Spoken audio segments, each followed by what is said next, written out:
Desde República Dominicana, hoy viernes llega un nuevo episodio de Paracelso. Con ustedes el doctor Jesús Boadas, toxicólogo clínico, quien transmite desde Santo Domingo.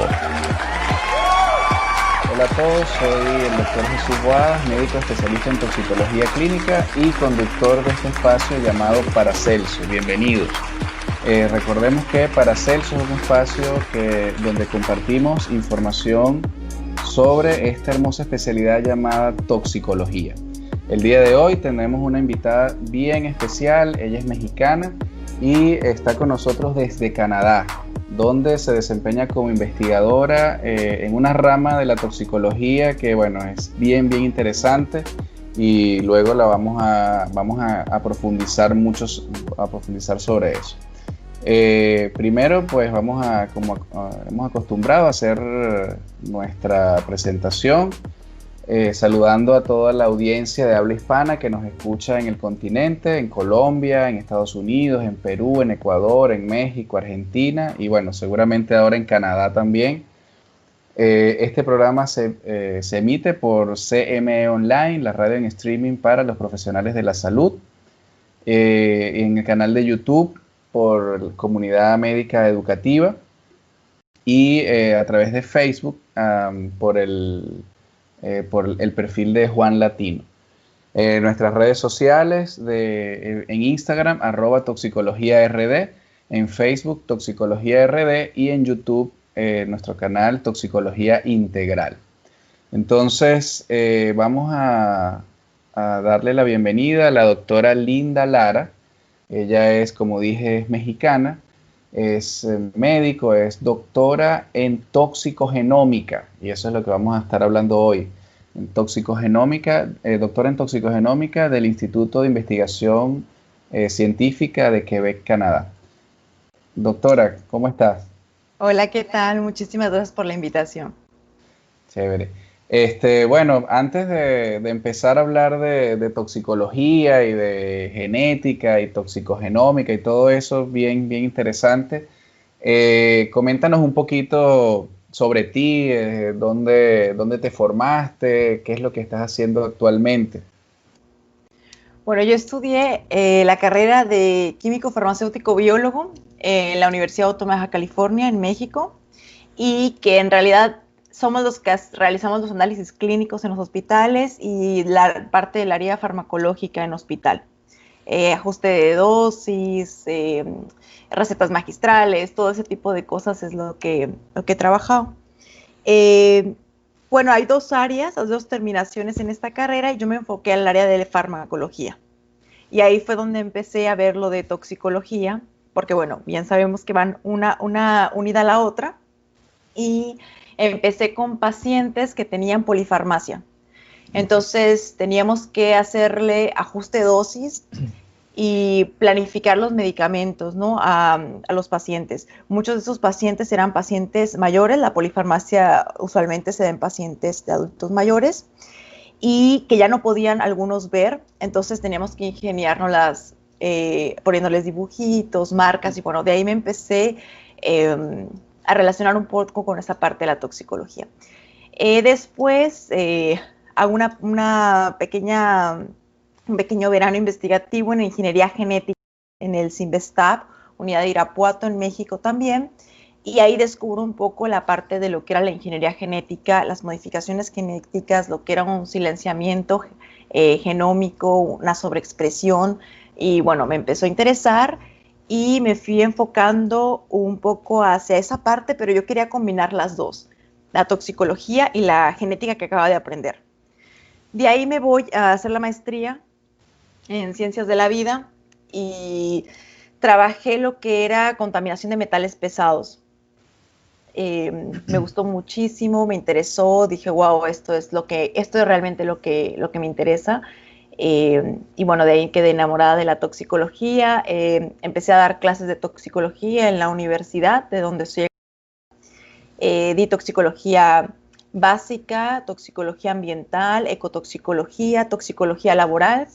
Y bueno, empezamos a hacer trabajos de investigación. También realizamos mucho trabajo comunitario íbamos a comunidades rurales, realizábamos análisis clínicos, yo realizaba pruebas de micronúcleos, que es una prueba genética, bueno, es una prueba de citotoxicidad, la realizábamos con pacientes que estaban expuestos a pesticidas. Yeah. Y bueno, de ahí trabajé 4 años y decidí hacer mi doctorado y bueno, me vine para acá a Canadá y escogí justamente el área. En realidad yo estaba enfocada, quería enfocarme un poco a lo que eran disruptores endocrinos, que era una parte que no se estaba trabajando mucho. Sabíamos que algunos compuestos podían tener disrupción endocrina, pero faltaba mucho estudio al respecto, ¿no? Entonces, escogí el área de toxicogenómica y con enfoque hacia la parte de disruptores endocrinos. Entonces me enfoqué, mi primer trabajo fue con una rana. Esos estudios pues no se hacen en humanos, se hacen en ranitas y bueno, normalmente en animales acuáticos es donde más se trabaja y bueno, con mamíferos pequeños, ¿no? Porque como es un área muy nueva, no tenemos que hacer técnicas, desarrollar protocolos para poderlas enfocar en humanos, que eso es lo que ahora actualmente estoy haciendo. Claro. Pero bueno, en ese momento estaba trabajando un poco hidrocarburos, contaminación de hidrocarburos y cómo estos iban a cambiar, a modificar la expresión de ciertos genes. Okay. Entonces eso es lo que he estado trabajado con esa parte. Oye, pero es un camino bien largo, desde las interacciones farmacológicas, que es lo que vemos en la polifarmacia, hasta todo esto, ¿no? De cómo influye a nivel ya molecular y a nivel genético lo que hemos, o sea, todo lo que tenemos en el ambiente, ¿no? Yo siempre le digo a mis alumnos, a mis colegas, a mis amigos, que esta es la especialidad más pesimista de la medicina, la toxicología, porque para nosotros todo es malo, todo es tóxico, ¿verdad? Entonces, bueno, fíjate que tú te has ido por hasta lo más pequeñito, que es hasta la célula y hasta la parte genética, pues de cómo puede afectar todo eso que está en el ambiente, que decimos que todo es tóxico, pero cómo puede afectar hasta la parte más pequeñita de nuestra estructura, que es la célula, ¿no? Exacto, sí. Sí, esa parte, la verdad que era lo que me llamaba la atención, porque las interacciones medicamentosas, sabemos la parte química, sí, pero falta mucho la elucidación de la parte molecular. Exacto. Entonces me interesaba eso. Ahora, hablábamos también sobre esta, bueno, cuando estábamos comentando antes del programa, esta rama de la bueno, no sabemos, es lo que yo te preguntaba, bueno, esta es una rama de la toxicología, es una rama de la genética, de la biología, ¿de dónde sale la toxicogenómica realmente? Yo diría que sale de la toxicología, no sé, es como una combinación, no se sabe exactamente y ahora no nada más es toxicogenómica, sino que ahora hay variantes, que es la toxicomics, que va a incluir un montón de otras ramas. Entonces, bueno, conforme va avanzando la tecnología, pues vamos encontrando, ¿no?, nuevas áreas que aún no sabemos de dónde van naciendo, pero yo diría que es una combinación entre la toxicología y la genómica. Ok. Ahora, esta rama o esta área de la toxicología, vamos a asumir que es un área de la toxicología. Esta área de la toxicología bueno, yo no la había escuchado, es relativamente nueva, más o menos cuánto tiempo se tiene investigando en esto, cuánto tiempo tiene esta rama o esta área, digamos, en la palestra, ¿no? Veamos, creo que el artículo más antiguo que encontré, por ejemplo, lo que pasa es que antes se relacionaba mucho, le llamaban citotoxicología, okay, ¿no? Que era la parte de la toxicidad en las células, pero en realidad nos estábamos enfocando en la parte cromosómica, o sea, estaban viendo que había toxicidad en la célula, porque había, por ejemplo, presencia de micronúcleos, pero esa presencia de micronúcleos en realidad estaba relacionada con el ADN, ¿no? Claro. Entonces no lo llamábamos propiamente toxicogenómica. Yo creo que empieza a desarrollarse ampliamente después del genoma humano, que empiezan a haber, porque antes se creía que había modificaciones en el ADN, mutaciones, entonces, pero no se sabía exactamente en qué partes ocurría la mutación, ¿no? Desde que sabemos que la toxicidad se puede dar por mutación, carcinogénesis, teratogénesis, todo eso era toxicogenómica, solamente que no teníamos una palabra. No lo sabíamos. Exactamente, no lo sabíamos. Ok, sí, bueno, entonces no es, o sea, no es tan nuevo el conocimiento, lo que es quizá un poco más nuevo es la manera de nosotros relacionar e integrar. Creo que eso es el tema, ¿no? Integrar todas esas áreas del conocimiento que ya sabíamos o que ya estaban allí, y ahora se logra integrar a través de la toxicogenómica todo eso. Y digamos que, fíjate, ¿cómo se llama? ¿En qué países, digamos que es o dónde están los investigadores más importantes en esta área? Sé que tú estás en Canadá y allá hiciste tu doctorado, pero ¿en qué otros países se investiga sobre eso? Bueno, Estados Unidos tiene mucha investigación. Porque como se utilizan, la realidad es que se utilizan técnicas muy costosas y técnicas de mucha especialización. Entonces, por ejemplo, para hacer una prueba, no sé, de genómica, necesitamos microarreglos o secuenciadores. Entonces, solamente donde haya secuenciadores vas a poder hacer esto. Hay pruebas más sencillas como la de micronúcleos, por ejemplo, la prueba Cometa, que también son pruebas no propiamente ómicas, porque ómicas viene de agrupamiento de grande, entonces ómicas es como el estudio en grande proporción, pero sí de pequeñas proporciones, ¿no? Del material genético per se. Yo diría que Estados Unidos tiene mucha investigación al respecto. México, la verdad que México ha avanzado bastante, tiene muchísima investigación también, he visto varios artículos de ellos donde realizan pruebas Cometa, secuenciaciones, han avanzado muchísimo. Transcriptoma también hacen mucho en México. Estados Unidos, Inglaterra tiene Francia patenta muchísimas técnicas. Francia tiene patentada una técnica que adoro yo, que es la prueba de micronúcleos en microorganismos. Y bueno, en pequeños organismos. Entonces, ¿qué más? ¿Qué otra podría ser?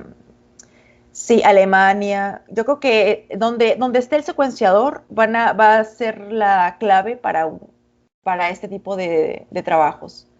Claro. Recordamos, estamos con la doctora Linda Lara, que es doctora en toxicogenómica del Instituto de Investigación de Quebec, Canadá. Ella es mexicana. Y bueno, hoy estamos aprendiendo muchísimo sobre esta especialidad que es la integración de la toxicología con otras áreas otras áreas del conocimiento como la genética, la biología molecular, que ya venían, pues ya teníamos esos conocimientos. Ahora, Linda, ¿cuál pudiera ser la aplicación clínica, o sea, la aplicación de todo esto que nos has comentado, que suena, quizá para nosotros en Latinoamérica suena como un poquito lejos, ¿no? Un poco lejano o algo muy grande, ¿no? Pero ¿cuál pudiera ser la aplicación clínica, la aplicación de todos esos conocimientos? Bueno, tiene muchas aplicaciones. Podemos, por ejemplo, determinar, normalmente como tú comentaste, la toxicología es muy pesimista. Exacto. Entonces, normalmente te sirve para darte cuenta, mira, está ¿Qué tan dañado. pesimistas somos? Sí, exactamente. Entonces es cuando ya ocurre el daño, cuando vamos a hacer la cuantificación, ¿no? Eso es lo malo de esta técnica que, por ejemplo, no sé, yo cuando trabajaba con con peces, por ejemplo, yo puedo cuantificar en los peces la presencia de la sobreexpresión de un gen relacionado con la detoxificación, por ejemplo, los citocromos. Okay. Entonces, no sé, por ejemplo, si yo tengo, es un poco difícil la aplicación clínica en este momento, porque no tenemos que tener controles y estándares determinados, ¿no? Claro. Pero la parte de transcriptoma, por ejemplo, sería una persona que es fumadora y una persona no fumadora. En los fumadores voy a tener un incremento una sobreestimulación de lo que son las enzimas citocrómicas, ¿no? Toda lo que son los citocromos me van a salir súper elevados. Y una persona no, pues me va a decir, ese sería como un indicador, es un marcador de que es una persona que está expuesta a contaminantes. Creo que solamente podría, pero bueno, hay una controversia al respecto, porque si recordamos el dogma central de la biología molecular, tenemos lo que es el ADN, tenemos la transcripción, que es el ARN, y luego tenemos la traducción a lo que es proteínas. Ajá. Hay muchos estudios en la parte de transcriptoma, que el transcriptoma es la cuantificación de la sobreexpresión a lo que el ambiente me está demandando, ¿no? Como lo que me comentaba con lo del cigarro. Entonces yo estoy fumando, produzco citocromos porque estoy recibiendo una carga de... Sí. Exactamente, entonces necesito eliminar esto de mi cuerpo. Bueno, formo enzimas. Al mismo tiempo que yo formo enzimas, el cuerpo lo que no quiere es que haya una sobreproducción de estas enzimas, porque recordemos que estas enzimas liberan radicales libres. Claro. Entonces, si tenemos radicales libres, que son las ROS, las especies reactivas de oxígeno, vamos a estarlas liberando. Lo que va a hacer el cuerpo es tener un feedback negativo para al mismo tiempo produzco, pero tengo un feedback negativo de detén para que no incrementen lo que son las especies reactivas. Entonces, tenemos la otra área, que esa es la parte de transcriptoma, tenemos la parte que es más determinante, que tal vez esa tenga más aplicación clínica, que es la parte de la proteómica. Entonces, ¿qué va a hacer la proteómica? Es cuantificar todas las proteínas que se están formando por la demanda. Pero como acabamos de mencionar, la parte de los feedback negativos van a detener la producción del mRNA. Entonces, yo voy a tener la producción de proteínas, es la realidad de la imagen, ¿no? Tenemos la realidad de lo que está pasando. Sí. Entonces, aplicaciones proteicas hay un montón. Por ejemplo, con una muestra de saliva podemos determinar, te puedo determinar absolutamente todo. Todo. De hecho, ahora estoy trabajando con un proyecto de COVID y estoy utilizando muestras de orina. Realmente es fascinante lo que tú puedes determinar con material biológico, porque te va a dar absolutamente todos los niveles de todas las proteínas que tú quieras. O sea, va a ser un barrido general. Entonces, con un paciente, si llegáramos a tener estas máquinas en los hospitales, imagínate el tiempo. En primera, ocuparías mucho menos muestra y claro. Solamente en una corrida, en un barrido, podrías determinar todos los parámetros, todo de las proteínas en un solo paciente. Entonces, sería lo mejor. Sí, claro.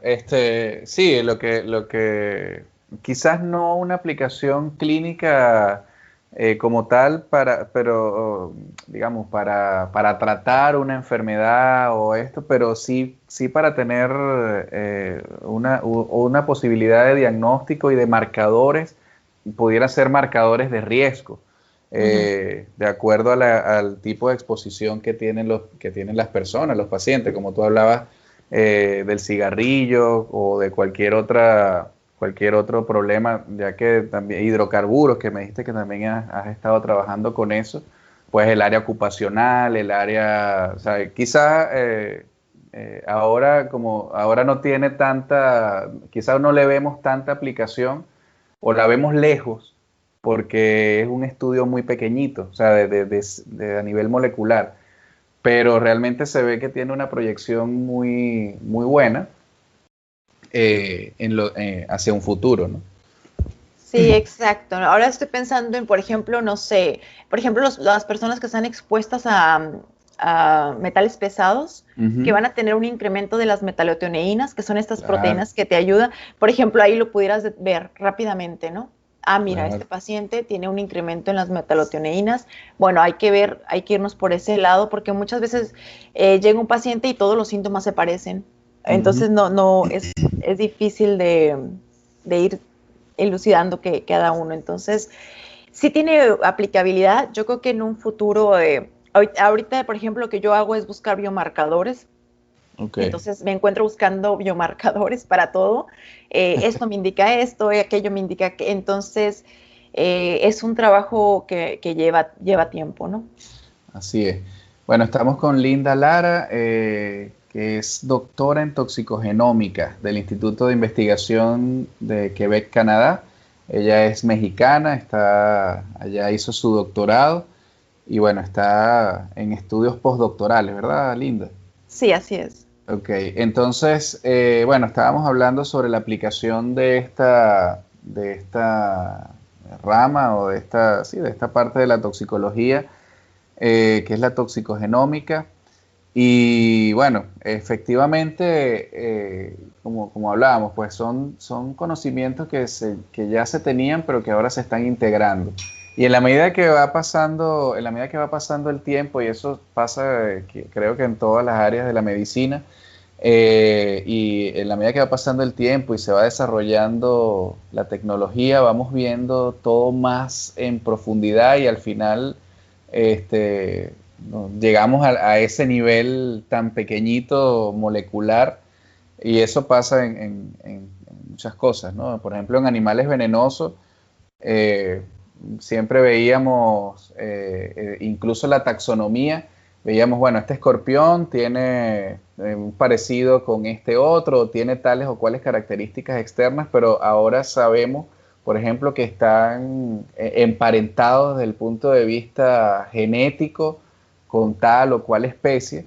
Y eso también nos ayuda, eso también ayudaba a los investigadores que están dedicados a eso. O sea, la biología molecular digamos que dirigida a esa parte de los venenos animales, pues ellos pueden determinar, por ejemplo, si un veneno puede ser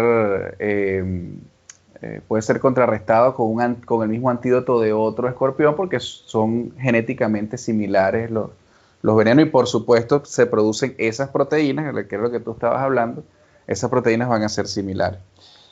Eh, entonces, bueno, ya nos has hablado un poquito sobre la aplicación, sobre los biomarcadores. eh, y bueno, no sé bueno, en cuanto a las adicciones, ya hablamos un poquito sobre los efectos que pueden provocar sobre los fumadores. Me imagino que también el consumo de otro tipo de drogas, ¿verdad? Como cocaína o marihuana, pudieran afectarse algunas estructuras celulares. Sí, así es. Sí, se ha hecho bastante investigación sobre la parte mutagénica de estas sustancias químicas, ¿no? Y sabemos que todas las sustancias químicas van a ser tóxicas, solamente va a depender de la dosis, Ujú. pero, pero sí, por ejemplo, hay una teoría, ahora creo que se llama Georgi, el doctor Georgi, sacó una teoría donde se determina, por ejemplo, el porcentaje de posibilidades de carcinogénesis que puedes tener por una molécula que tenga, por ejemplo, dobles enlaces, ¿no? El número de Ok. radicales libres. Entonces, sobre todo estas sustancias, ¿no? De abuso, algunas llegamos a tener radicales libres, ¿no? Llegamos a tener los dobles enlaces. Ok. Entonces es interesante porque, bueno, con esto puedes determinar el porcentaje de probabilidades y todo esto, pero sí, todas las sustancias, todos los xenobióticos van a ocasionar en menor proporción daño, ¿no? Claro. Eh, Hay veces que se puede reparar, por ejemplo, el daño que puede haber en el ADN. Hay veces que se pudiera reparar, hay reparadores de ADN en nuestro cuerpo y pudiera no expresarse el daño. Pero hay veces, como lo vemos en la teratogénesis, que es un daño irreparable, ¿no? Ok. Linda, ¿dónde podemos encontrar información sobre esta especialidad? ¿Hay revistas especializadas o dónde pudiéramos conseguir digamos que la información más actualizada sobre esto? Sí, hay varias revistas de toxicogenómica, hay varios lugares, varios journals donde pueden revisar las actualizaciones en esta área. Normalmente no hay mucho en español. Por ejemplo, si entras a alguna página y buscas toxicogenómica, no va a haber mucha información en español, pero bueno, falta un poco que se empiece a hablar un poco más en los países hispanohablantes, ¿no? Sobre este tema. Faltaría. Claro, no, bueno, pero es que eso es algo común para cualquier área del conocimiento. O sea, el idioma inglés es el que predomina en todo esto. Entonces, de acuerdo a tu experiencia, bueno, ya nos hablaste un poco sobre los costos que tienen este tipo de técnicas. En Latinoamérica, ¿qué países han incursionado ya en este tipo de estudio? Sé que México tiene el segundo secuenciador más grande de Latinoamérica. Me parece que está en Monterrey, no estoy muy segura. Creo que hay otro si no me equivoco, que es Chile, el que tiene el otro secuenciador. Y bueno, esos serían los países que hasta el momento yo sepa que tengan estos secuenciadores, estas máquinas. Pero en realidad, por ejemplo, para la parte de proteómica, solamente se necesitaría, bueno, solamente, no sé, se escucha muy, solo se necesitaría. Se escucha fácil. Se escucha fácil, pero por ejemplo, una máquina antigua que todos los químicos, todas las escuelas de química tienen un espectro masas, que arrumbado ahí, que no lo utilizan ya porque no hay aplicabilidad. Bueno, esta parte de la parte de proteómica se pudiera hacer en estos aparatos. Entonces, se ocupa un poco más creo que de entrenamiento, por ejemplo, de la unión también entre la parte química y biológica, ¿no? Muchas veces siento que nos separamos, solamente químicos, solamente biólogos, solamente médicos, entonces creo que la integración ayudaría muchísimo, por ejemplo, para la aplicación de estas técnicas. Ok, perfecto. Linda, bueno, estamos con Linda Lara, que es doctora en toxicogenómica. Hemos estado hablando sobre esta área tan interesante y tan, bueno, novedosa para nosotros acá en Latinoamérica. Ella está en Canadá. Me comentaste también que estás haciendo, vamos a hablar ahora de otras cosas, ¿no? Relacionadas, pero de otras cosas. O sea, me estabas comentando que estás diseñando algunas informaciones en varios idiomas incluso, cápsulas informativas. Háblanos un poquito sobre eso. Sí, empecé, creo que cuando terminé el doctorado, inicié con esto de hacer divulgación de la ciencia y me enfoqué porque creo que lo que más hace falta es la parte toxicológica. Información sobre la toxicología no hay, y hay muchos mitos. Creo que hay más mitos que verdades afuera en la parte de toxicología, ¿no? Es que me dijo un vecino, por ejemplo, yo recuerdo cuando yo estaba estudiando la carrera, trabajábamos un poco de animales venenosos y había gente que se comía las gónadas de diferentes animales, por ejemplo, pero así vivos, así lo cortaban, machete, sacaban las gónadas y se las comían crudas porque decía que ayudaba contra el cáncer de próstata, por ejemplo. Entonces vaya, yo decía, bueno, ¿dónde está la parte científica, no? ¿Cuál es la justificación de esto? Entonces creo que hay muchos, y bueno, sobre todo en la parte de animales venenosos hay un montón, pero montones de teorías súper loquísimas que yo digo, wow, ¿de dónde sacan estos inventos de para evitar la intoxicación, ¿no? Entonces, bueno, esa es una de las partes, de la parte que me llamaba la atención. Decía, bueno, falta mucha información, ¿por qué no hablar un poco de eso? Y en mi idioma, que es el español, y bueno, en inglés, que es la parte, o sea, creo que es donde más fácil te puedes comunicar con el mundo entero. Y bueno, en francés, que es mi tercera lengua, y bueno, porque es un reto, ¿no? El francés es complicado, dije, ¿por qué no? Entonces, hablo un poco sobre lo que es lo tóxico de las cosas a lo que estamos todos los días expuestos, ¿no? Por ejemplo, lo tóxico de los desodorantes, lo tóxico de los protectores solares, lo tóxico de las máscaras de las pestañas, lo tóxico del polvo de maquillaje, porque si haces el acúmulo de todas, o sea, te levantas y desde que te levantas hasta la noche, de todo lo que estuviste expuesto es un montón. Y sobre todo lo que va pegado a tu cuerpo, ¿no? El maquillaje, la crema, el bloqueador solar, la crema de manos, el desodorante, todo eso, por ejemplo, disruptores endocrinológicos, tenemos un montón de intoxicaciones que obviamente van a ser subletales, no me pongo un desodorante y muero, claro. pero la exposición constante, eso es lo que causa la carcinogénesis, la mutagénesis, las exposiciones en periodos largos, ¿no? O sea, una exposición crónica a todos. Disculpa que te interrumpa, pero no me hables o sea, no vamos a hablar de los tintes del cabello, sí, los de rizz, todas esas cosas que aparte se someten a altas temperaturas mientras se están aplicando, y bueno, eso por allí también. Yo a veces le digo a las personas que le hablo de esto, le digo, mira, revisa en los componentes y tú verás que eso es un laboratorio de petroquímica. Sí, de verdad sí. O sea, yo les digo, yo cuando ya da clases de toxicología, les decía, tráiganme su maquillaje, o sea, todo el mundo trayendo maquillaje, pónganse a leer lo que dice, son químicos, deben de saber qué es lo que dice ahí. Porque de verdad que nos cuesta un minuto darnos cuenta que de natural no tiene absolutamente nada, ¿no? Claro. Entonces, hay maneras, hay muchísimas maneras y hay muchos de no estar expuesto a contaminantes al menos tan tóxicos, tan agresivos, ¿no? Por ejemplo, si en lugar de usar un desodorante que ahora tienen hasta nanopartículas de no sé qué, que bueno, la nanotoxicología es otra área también. Esa es otra área, correcto. Sí. Entonces, ahora ya estamos hablando de nanopartículas y luego, bueno, ¿por qué no utilizas mejor nada más sales, no?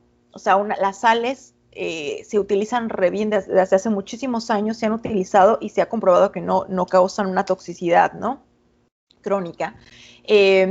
No sé, o por ejemplo ahora que están usando estos geles para lavarse la cara con son microgeles que en realidad son microplásticos, que bueno, ahora la área de microplásticos está creciendo muchísimo, ¿no? Ahora vemos lo de nanotoxicidad, nanoplásticos y todo ese tipo de toxicidades que hay, que no sabemos realmente qué nos puede ocasionar. Nadie ha estudiado, por ejemplo, bueno, apenas ahorita empiezan a haber estudios de qué nos va a ocasionar a la salud estar expuestos a estos microplásticos todo el tiempo, ¿no? Bueno, entonces... no sabemos, sí, no, y ahora, disculpa de eso, las mascarillas, que todo, sí, o sea, un uso generalizado, claro, nos protege del virus, pero vamos a ver de aquí a unos años qué va a pasar con eso. Justamente es lo que hablábamos hoy en el laboratorio, en la parte de estos contaminantes emergentes, ¿no?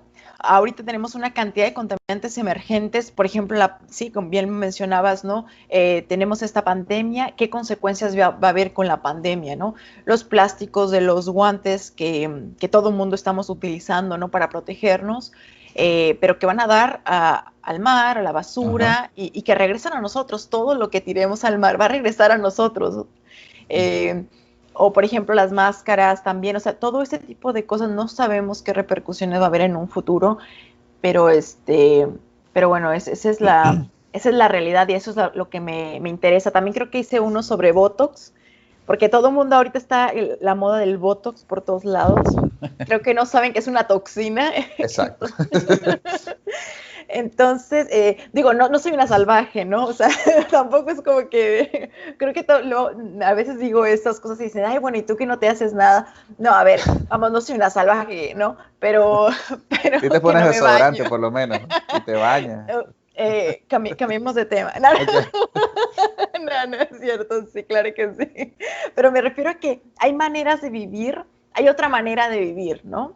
Que justamente, por ejemplo, aquí en Canadá se utiliza mucho. Aquí, o sea, toda la parte de lo que son desodorantes con microplásticos y eso, y nanoplásticos, eso no se utiliza aquí.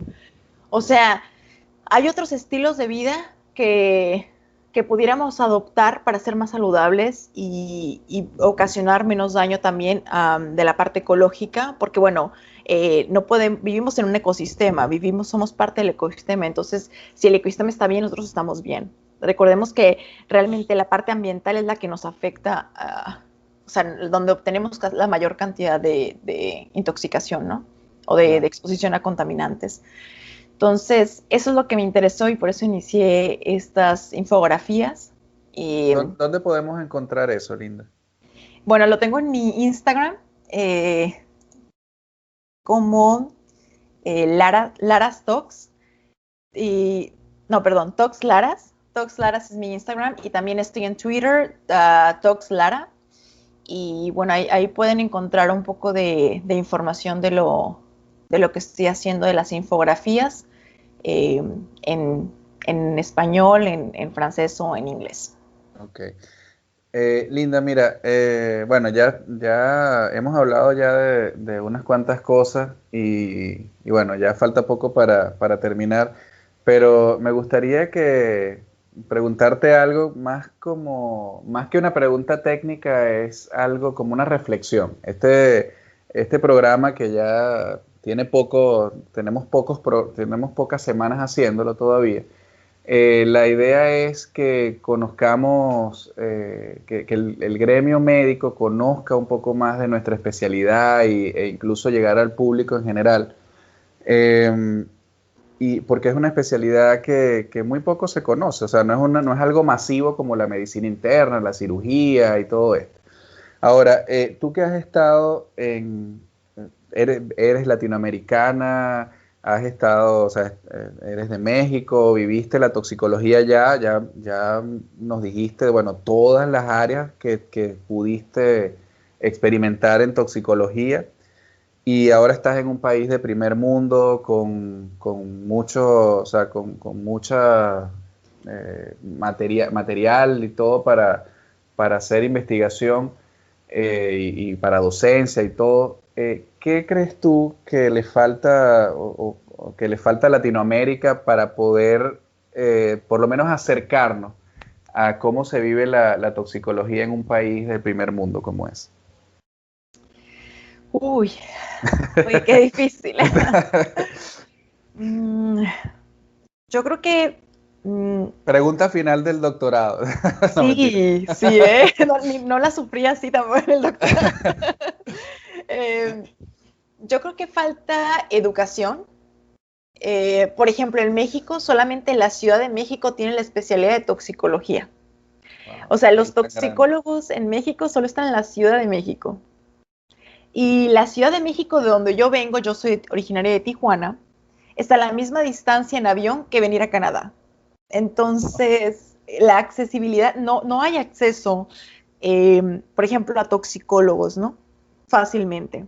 Eh, falta y falta muchísimo educación sobre esta área para todo el mundo, para los paramédicos, para los médicos. Yo recuerdo, no quiero criticar a mis compañeros médicos, por supuesto que no, pero yo recuerdo, por ejemplo, en un momento que hubo una emergencia, un niño tuvo una mordedura de la araña violinista, no sé si la Sí, conozcas, es sí, súper sí. común en México, sobre todo en la región donde yo vengo. Tuvo la mordedura, el niño empezó pues con la inflamación, ¿no? Y le hicieron una que era recomendado en ese momento, uy, ahora lo he olvidado, ¿cómo se llama? Cuando hay corte de venas, ¿cómo se Ajá, le...? una flebotomía. Exacto, gracias, sí. Pues probablemente para desinflamar y todo, ¿no? Porque si no iba a perder la extremidad. Bueno, no pudieron salvar la extremidad al niño, amputaron la mano al niño. Cuando a mí me avisan, yo estaba dando clase en ese momento, yo era maestra en la universidad, me hablan y me dicen, no, que necesitamos esto, por favor ayúdanos porque este niño está muy grave. México es potencia en producción de antivenenos, o sea, somos potencia en producción de venenos y se la vendemos a Estados Unidos, a todo el mundo. Cuando yo llego, ya le habían amputado la mano al niño. O sea, no había, yo entiendo al médico, entiendo que fue una decisión, vaya, porque se puede, exactamente, ¿no? Porque la intoxicación ya era sistémica, o sea, ya se había ido a todos lados. No, creo que muchas veces, a veces confundimos y creemos que la mordedura, cuando ocurre la mordedura, solo se queda el veneno ahí. No, hay torrente sanguíneo, o sea, está por todos lados. Y el veneno está diseñado justamente para eso, para extenderse rápidamente. Entonces, ahí me di cuenta de, bueno, ¿cuántos toxicólogos hay en este hospital? No había ninguno. No había ni un solo toxicólogo y lo que ellos aplicaban era lo que ellos habían aprendido de sus otros maestros o de los otros médicos, ¿no? Realmente nunca habían llevado un entrenamiento de toxicología.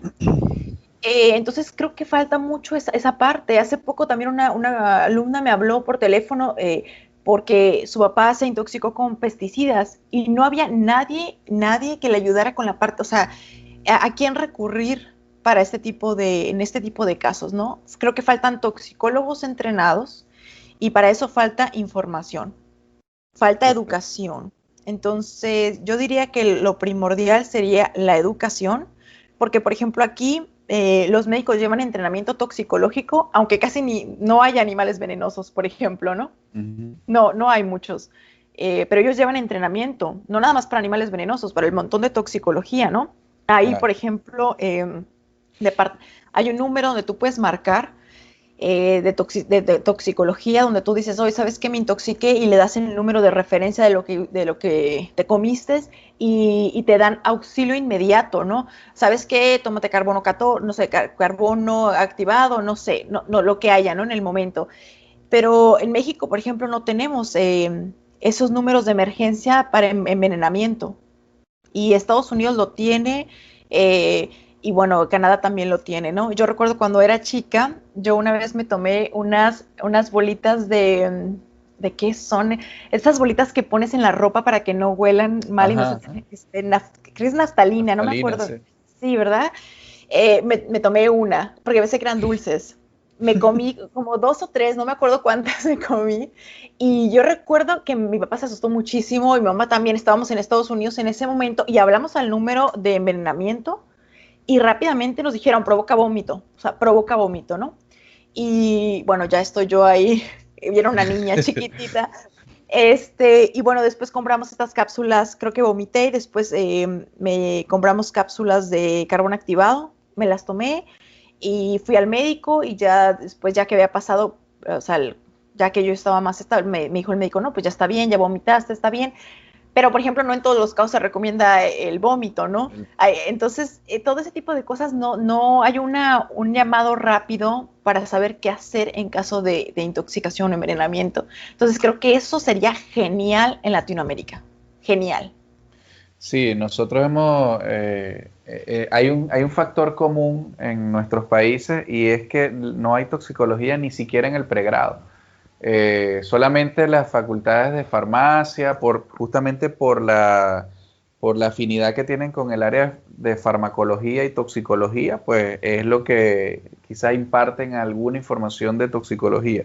Pero la parte clínica es muy, muy precaria en la mayoría de las carreras, de las escuelas de medicina en el continente. Entonces, ya partiendo de allí, tenemos un déficit importante, aparte que, claro, los centros de asesoría toxicológica, que es lo que tú mencionas, el ejemplo que colocas de Estados Unidos, donde en cada estado hay al menos un centro de atención de este tipo. Eso no lo tenemos, lamentablemente no lo tenemos en Latinoamérica, en la mayoría de los países. Entonces, bueno, hay que ponerse en eso y trabajar muy fuerte para que nuestra especialidad pueda levantar mucho el nivel. Bueno, Linda, de verdad que hoy hemos estado con Linda Lara, doctora en toxicogenómica del Instituto de Investigaciones de Quebec, en Canadá, hablando sobre, bueno, Linda nos ha dado un paseo yo creo que nos llevó hoy ha sido un programa de ciencia ficción, donde hemos hablado de muchas cosas que son bien interesantes, porque es la integración de nuestra especialidad de la toxicología con otras áreas con otras áreas del conocimiento, como la genética y la biología molecular, hemos aprendido muchísimo hoy sobre todas estas cosas, relativamente novedosas, ¿no? Y cómo podemos aplicar en un futuro cercano todos estos conocimientos. Linda, entonces, por favor, danos algún mensaje final y recuérdanos tus redes sociales donde podamos ver tu trabajo. Claro que sí. Pues bueno, yo creo que si les gusta esta área, es un área pesimista, como dijimos, pero que da mucha satisfacción. Yo creo que a mí me enamoró desde el inicio de mi carrera profesional, y bueno, de ahí no he querido jamás retirarme. Creo que es un área preciosa. Habrá complicaciones, pero bueno, se tendrán que pasar. Y continúen, porque hace falta muchísimos toxicólogos en este mundo, ¿no? Y bueno, mis redes sociales son @toxlara por Twitter y @toxlaras en Instagram, por si quieren seguirme y ver lo que estoy trabajando. Gracias, Linda. Bueno, nosotros vamos a despedir entonces saludando a toda nuestra gran audiencia de habla hispana que nos escucha en el continente, especialmente en Colombia, en Estados Unidos, en Perú, Ecuador, México, Argentina y por supuesto en Canadá. Este es un programa que se emite por CME Online, la radio en streaming para los profesionales de la salud, a través también del canal de YouTube Comunidad Médica Educativa, el perfil de Facebook de Juan Latino. Nuestras redes sociales, Instagram, a través de Instagram, @toxicologiard, Facebook Toxicología RD y en YouTube el canal Toxicología Integral. Entonces, bueno, gracias nuevamente a Linda. Será hasta el próximo viernes, donde estaremos presentando otro interesante programa de Paracelso. Esto ha sido todo por hoy aquí en Paracelso, el programa de la toxicología clínica en CME Online. Los esperamos el próximo viernes. Continúen en audiencia.